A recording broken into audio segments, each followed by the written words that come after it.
Tigger tail. It was once part of my stuffed animal Tigger, but it looks stupid.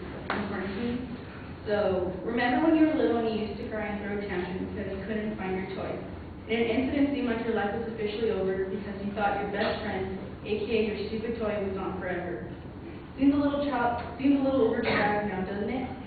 But as a kid, we all had that one favorite toy that we couldn't live a single day without, or at bedtime you wouldn't go to sleep unless it was tucked in right next to you.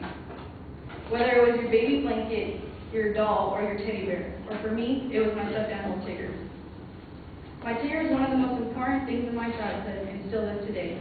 So today, I'll tell you why such a frivolous item means so much to me, and the story of why all I have left of him is his tail.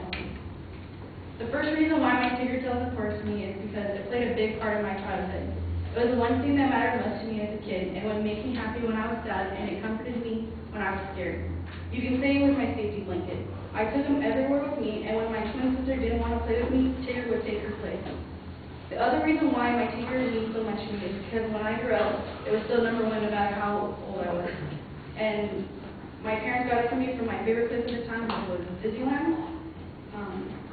It was there for me when I went on vacations and when we went to amusement parks, and when I learned how to ride a bike with and without the training wheels. I even hid my Tigger in my backpack for my first day at my new school in 4th grade.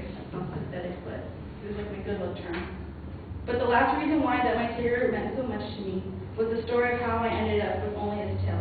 In 6th grade, my mom gave me money for a book fair that only came once a year there, and she specifically told me to buy only books, no stupid posters or stupid pencils. But at the time, I was going through a phase where I was obsessed with Baby Pig.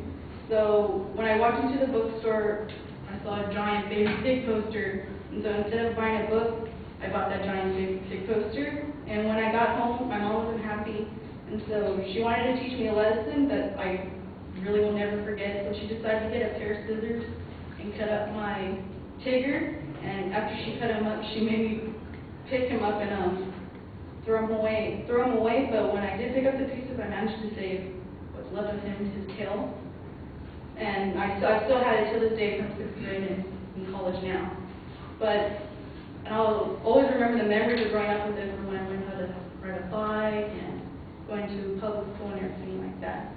But the loss of this Tigger, it taught me to also be a really good listener, but the main lesson I learned from that day was to always listen to my mom and never buy a Tigger poster again.